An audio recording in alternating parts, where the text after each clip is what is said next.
दोस्तों, भारत में जमीन से जुड़ा हुआ विवाद दिन प्रतिदिन बढ़ता जा रहा है। अब अभी चाहे वो खेत की जमीन हो, घर का प्लाट हो, पुश्तैनी प्रॉपर्टी हो, और जमीन का झगड़ा जो है वो अक्सर फैमिली, पड़ोसी और बाहरी लोगों के बीच तनाव और कोर्ट कचहरी का कारण बन जाता है। सबसे ज्यादा वर्तमान में लोग दो ही चीजों से परेशान है, या मैट्रिमोनियल डिस्प्यूट या फिर लैंड डिस्प्यूट।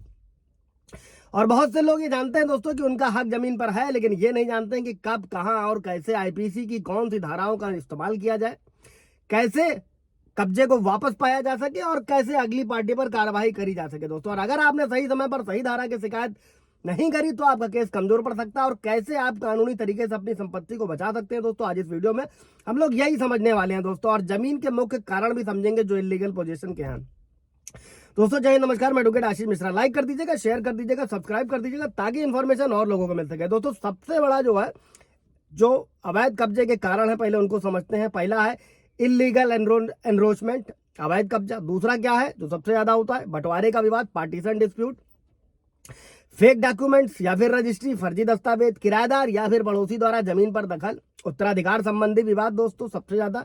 आईपीसी की वो धाराएं जो जमीन विवाद में सबसे ज्यादा लगाई जाती हैं दोस्तों। अब उनको स्टेप बाय स्टेप समझते हैं। कोई सवाल जब अगर आप लोगों का होगा तो कमेंट में पूछ लीजिएगा।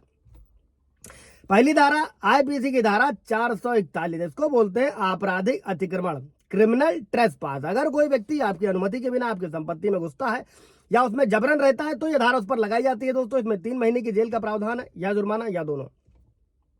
इसी के साथ में दोस्तों अगली धारा का जो इस्तेमाल आप कर सकते हैं, आईपीसी 447, संपत्ति में अनाधिकृत प्रवेश, इसको बोलते हैं ट्रेसपासिंग बोलते हैं दोस्तों। जब कोई अगर व्यक्ति है, अगर जानबूझकर आपकी जमीन पर कब्जा करने के इरादे से घुसता है, प्रवेश करता है, तो ये धारा लगाई जाती है। इसमें भी 3 महीने की जेल या जुर्माना या दोनों का प्रावधान है दोस्तों। नए कानून में कौन से सेक्शन लगेंगे दोस्तों, कमेंट कीजिएगा, क्लियर कर दिया जाएगा, बता दिया जाएगा। इसके बाद में तीसरी धारा आईपीसी की 420, धोखाधड़ी, चीटिंग और फ्रॉड बोलते हैं इसको। अगर कोई व्यक्ति फर्जी दस्तावेज बनाकर या झूठे वादे के माध्यम से आपकी जमीन पर हक जताता है या बेच देता है तो यह धारा लागू होती है दोस्तों। और इसमें 7 साल तक की जेल और जुर्माना या दोनों का प्रावधान है।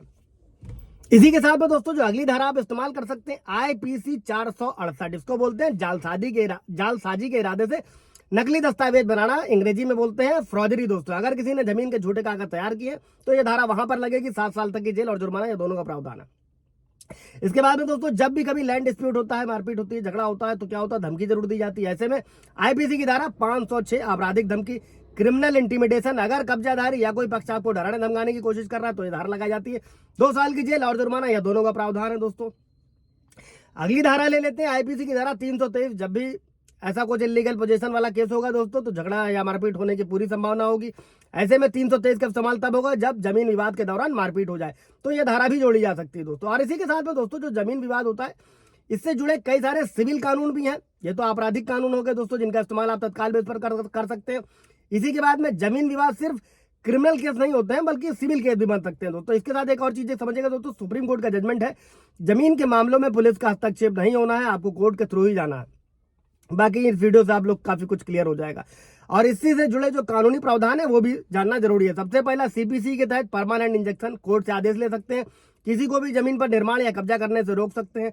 इसके बाद डिक्लेरेशन ऑफ टाइटल दोस्तों, कोर्ट में केस दाखिल कर यह साबित किया जा सकता है कि जमीन का असली मालिक आप है। अब एफआईआर कैसे दर्ज करें ये भी समझ लीजिएगा। इसके साथ एक चीज और समझिएगा दोस्तों, कई सारे व्यूअर्स के सवाल रहते हैं कि कोर्ट गए, मुकदमा दर्ज किया, पुश्ते बीत गई, सालों साल चल रहा है। ऐसे में आप हाईकोर्ट से डायरेक्शन ले सकते हैं कि मुकदमे को जल्द से जल्द सुनवाई कर खत्म किया जाए।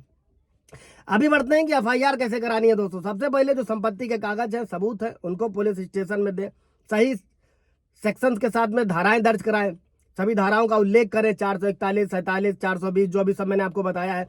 एफआईआर की कॉपी को सुरक्षित रखें। अगर पुलिस कार्रवाई नहीं करती, एसपीडीएम के बाद में भी जाने के बाद में कोई कुछ नहीं सुनता है तो आप कोर्ट में डायरेक्ट 156(3) के तहत, जो नए कानून में 175 के सबसेक्शन 3 में भारतीय नागरिक सुरक्षा संहिता के तहत याचिका दाखिल कर सकते हैं, आपकी एफआईआर दर्ज हो जाएगी दोस्तों।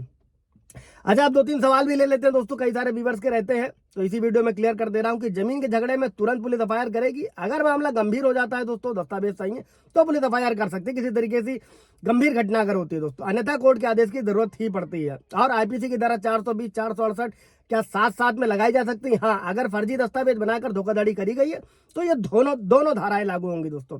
इसी के साथ में अगर पड़ोसी दीवार खिसका ले रहा है आपकी जमीन पर, जगह बना ले रहा है, तो क्या करना है, 447, 441 के तहत भी जो है शिकायत दर्ज कर सकते हैं और कोर्ट से इंजेक्शन भी लिया जा सकता है। आशा करते हैं आप लोगों का काफी कुछ क्लियर होगा, सवाल जवाब होगा, पूछिएगा। Thank you.